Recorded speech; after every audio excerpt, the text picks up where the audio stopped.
دابەزینی بەهای تمەنی ئێرانی لە بەرامبەر دۆلاردا بە جۆرێکە لە ماوەی کەمتر لە 2 مانگدا تمەن بە نزیکەی 40 بەهاکەی لەدەست داوە.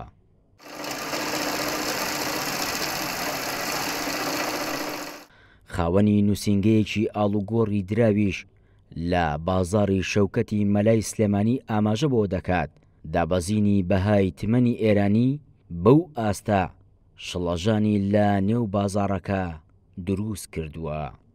خەڵکێکەیە لە ماڵەوە 50 گەڵای هەیە ئەچێ هێنێ لە بازار ئەیا بەتمەنەڵێ لەبەرەوەی ئەم حاڵەتە سابقەی نەبووە بەو شێوەیە بەرز بێتەوانێ ئێت 50 گەڵاکەی خۆی یا بەتمەن لە 1.5ەوە هەتا ئەمڕۆکە گەڵا بەتمەن لە 16,000ەوە بە زمانی بۆرسە، بە زمانی بازارش لە 1,600,000ەوە بووە بە 2,600,000. یعنی بەرز بوو دابەزینێکی زۆر بێ سابقە لە بازارە ڕووی داوە کاوە ژوای کردووە خەڵکێکی زۆر زەرەرەکە. یەکێکی تر لەو کەسانەی مامەڵێ بە دراوی تمەنەوە دەکات ئاماژەی بۆ کرد کەسانێکی زۆر لەم دۆخەدا زەرەرمەند بوون تێیاندا بووە ئەرزە و خان و ئاڵتوونی خێزانەکەشی فرۆشتووە. ئەم دۆلارە جوانە مێن بەتمەن تکا لە هاوڵاتیانەکەم هەیە ئاڵتوونی ماڵەکەیە فرۆشێ، هەیە کەلوپەلی ماڵەکەیە فرۆشێ، هەیە عەرزە و خانووی بۆ ئەفرۆشێ.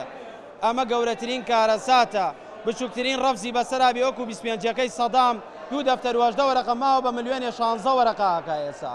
ئەمە زەرەرمەندی بە دواوەیە.